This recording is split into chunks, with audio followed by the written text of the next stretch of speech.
Good morning, friends, or day, evening, whatever time you're tuning in. It's day 23 of 3030 in 2021. And I just want to say thanks for being here. Do you ever wake up just crying? Like, I know artists and writers and poets, I think, tend to be very sensitive in their souls, and sometimes it just happens. So that was me today. Maybe you're in a different space, but I choose these prompts based off of kind of how I'm feeling, and it's a really great privilege to have so many poems out there in the world available to us um, at any time that we need a poem. So today I'm going to be sharing a poem by Rumi, and it is one you might already know because it's very famous. But this is a poem I'm feeling today. So here we go. This is The Guest House by Rumi. This being human is a guest house. Every morning, a new arrival, a joy, a depression, a meanness. Some momentary awareness comes as an unexpected visitor. Welcome and entertain them all, even if they are a crowd of sorrows who violently sweep your house empty of its furniture. Still treat each guest honorably. He may be clearing you out for some new delight. The dark thought, the shame, the malice. Meet them at the door laughing and invite them in. Be grateful for whoever comes because each has been sent as a guide from beyond. That poem never stops being wonderful. Okay, so I'll say a little bit at the end about what I have learned about the poet. Let's go ahead and get into the prompt. So I just, as usual, before I do that, I'm going to read a writing mantra, and especially thinking about welcoming in every visitor to our human house of emotion. I think that's such an important concept. So let's welcome in whatever's present for you today. And you can just listen and feel it in your body. I am here and present with my experiences. I am grounded and open. I have unlimited access to the infinite flow of creativity always around me. Whatever happens on these pages today is what's meant to happen. I'm not judging myself or my writing or my feelings. I'm just writing. I have everything I need to begin already inside of me. So I'm settling in and I'm ready to write. Okay, so I love that as just an acknowledgement again every day that we wake up and arrive to this planet. Our soul arrives to this planet in our body when we wake up. You may or may not, choose to entertain that thought, but just for today, imagining that maybe we do have a soul or a spirit in our body, whatever that means to you. Again, you might have like a religious practice, or you might have a spiritual practice, or you might not. You might have a scientific, practice, or all of it. So just thinking about being inspired by energy of spirit today, as we are all human here on this earth. This is The Guest House by Rumi as our inspiration poem. So, first of all, I love stems, and I'll just say a quick note. I think this is such a great way to get ourselves writing. Sometimes when we arrive to the page, we feel like there's an overwhelming amount of possibility, or we just are stuck and blank and don't know what to write. So, the most important thing about prompts and what I've been doing so far is just getting you to start on the page, right? So again, you can take this wherever it leads you at any point. But here are some stems for you to just fill in the blanks however you want. I'll let you do that for just a couple minutes. Remember, there's no wrong answer. So, first thought, best thought, be with yourself today, and then come back for the next step.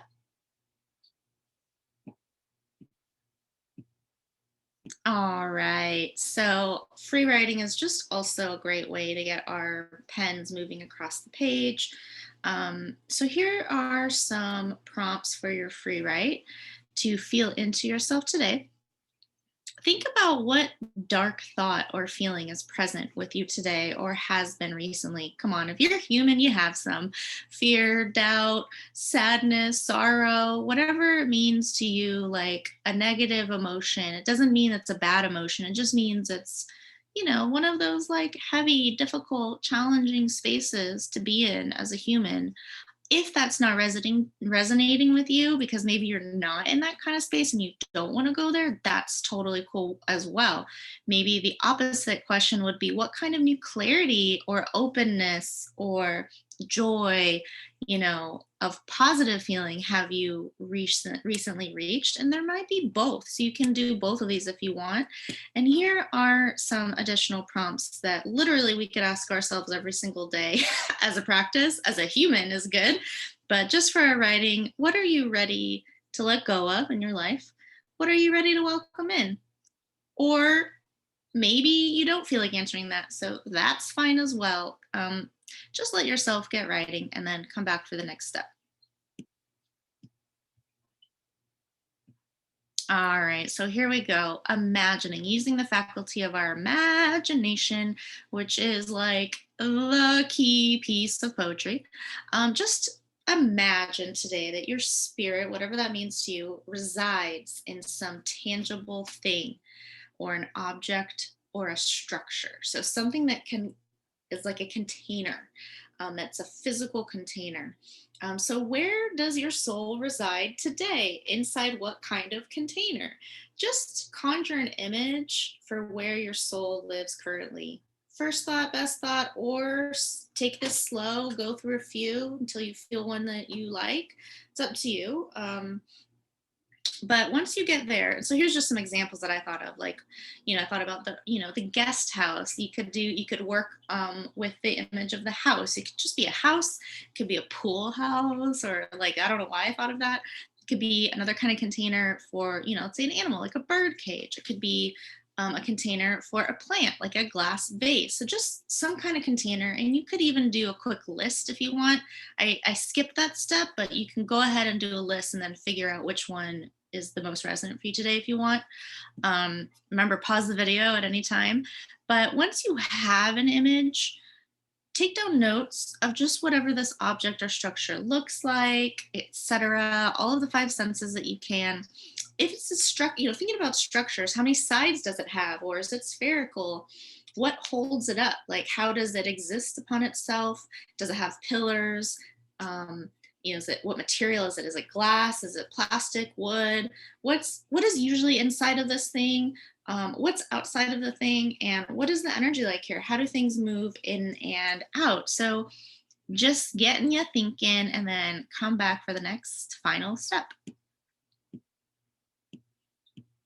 Okay, putting it all together, you might have expected, write a conceit poem. So, conceit poem is just a fancy term for like an extended metaphor. So, basically, using this image you have as a metaphor for where your soul lives today. Again, it doesn't have to be like, oh, this is the be all end all. In my opinion, I feel like my soul probably travels around a lot to a lot of different spaces, and like a hermit crab, like switching off. So it doesn't have to be like, oh, just today, just focus on today. And so bring in your brainstorm details, like expand your details however you want. Again, getting into the sensory is always good.